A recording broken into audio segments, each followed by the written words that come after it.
Hello everyone. In this lecture we are going to study about advantages and disadvantages of sampling. तो sampling के क्या फ़ायदे हैं, क्या नुकसान है। तो बेसिकली जो 4 फ़ायदे हैं हम उन्हें डिटेल में स्टडी करेंगे। 4 कौन कौन से फ़ायदे हैं। रिड्यूस्ड कॉस्ट, कॉस्ट मतलब एकदम कम। रिड्यूस्ड कॉस्ट देखते जाओ पहले। लेस टाइम कंज्यूमिंग, टाइम की बचत करता है, कॉस्ट की बचत करता है। Then we have greater scope and greater accuracy. So advantages of sampling की बात करें तो 4 advantages हैं। लेस, what less, लेस में क्या क्या आता है। Less cost and less time, time की बचत होती है। एंड ग्रेटर, ग्रेटर की बात करा जाए तो ग्रेटर में स्कोप आता है एंड एक्यूरेसी और accuracy.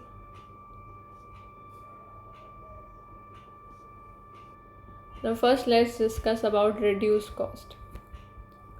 If the data were to be collected for the entire population, cost will be quite high, and a sample is a small portion of a population, so cost will be lower if the data is collected for a sample population. So this is a big advantage.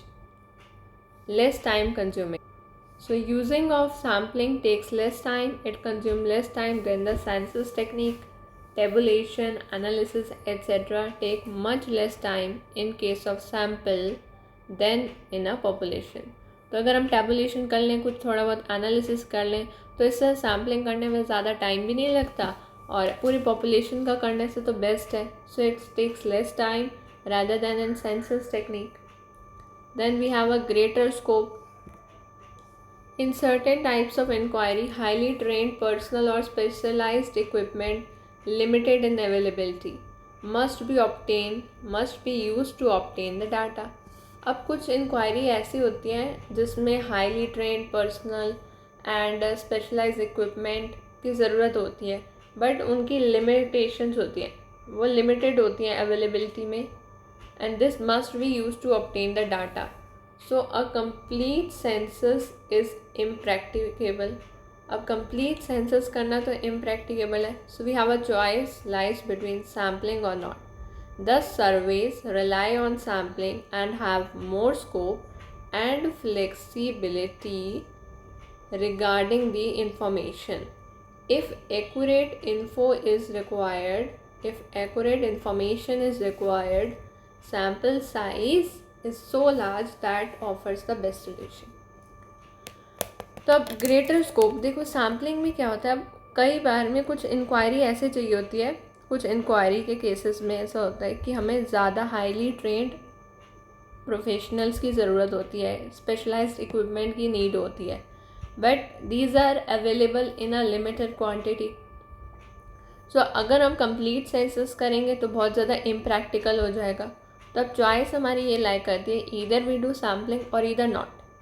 So most of the surveys rely on sampling, and these sampling have a more scope and more flexibility regarding the information.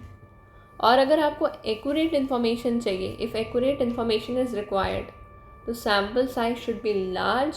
This offers the best solution. All right. Then we move towards greater accuracy. Greater accuracy is one of the benefit of the sampling. So personnel of higher quality can be employed, given intensive training, because more careful supervision of the field work and processing of the results become feasible when volume of work is reduced. So sampling जो है वो accuracy भी provide कर सकती है, greater accuracy. कैसे, देखो ये एक benefit हो गया sampling का. How? अगर हायर क्वालिटी की हम पर्सनल को एम्प्लॉय कर दें, उनको इंटेंसिव ट्रेनिंग दे दें, so personnel of higher quality can be employed given intensive training, because more careful the supervision of the field work. जितना ज़्यादा केयरफुली सुपरविजन होगा फील्ड वर्क का, प्रोसेसिंग होगी रिजल्ट्स की, प्रोसेसिंग ऑफ द रिजल्ट उतने ज़्यादा फिजिबल हो जाएंगे.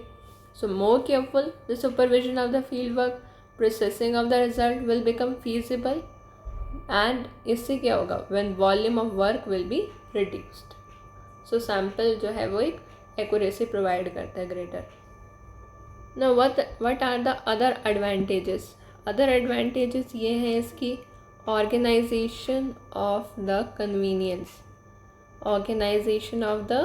convenience, intensive and exhaustive data, suitable in limited resources.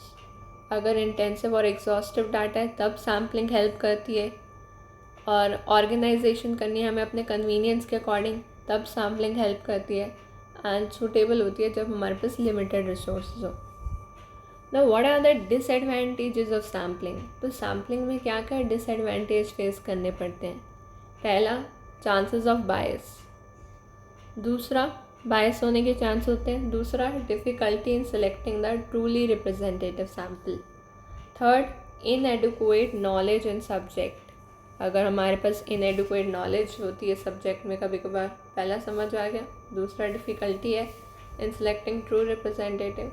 तीसरा, inadequate knowledge in subject. Fourth, changeability of units की चेंजेबिलिटी हो जाती है. एंड पांचवा, इम्पॉसिबिलिटी कभी कभार होती है सैम्पलिंग की. सो आई होप गाइज आपको advantage and disadvantage of sampling clear हो गई होगी. Thank you.